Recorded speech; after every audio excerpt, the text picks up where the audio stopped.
Alright, hello. So this is another run, and this one was kind of crazy. Ignore the really weird early game here, as just trying something out if you can kind of feasibly get an easier early game by using the water and then doing ice bridges for something that doesn't require much land.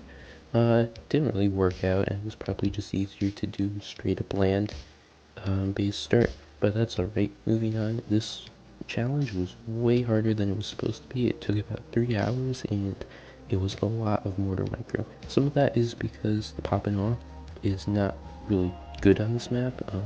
Well, mortars in general.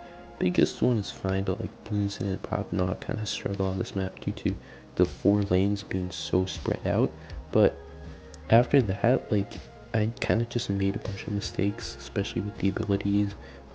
Getting main and getting the stall would have made this a lot easier because main takes care of DDTs well and was able to stall some rounds a little bit better.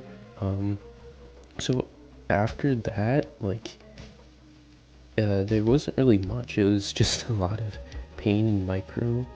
The micro was decently fine, but round 99, 98, stuff like that got really frustrating because they took so long to beat.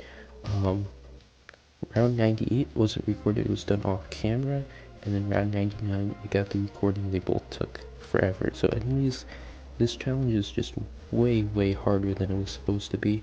A lot of it was from my fault, but some of it was because, like, the towers aren't really good on this map. Elam was very good. Elam did like an Elam carry as usual, but if it wasn't for Elam being so good, I would probably have to restart and rethink this one out.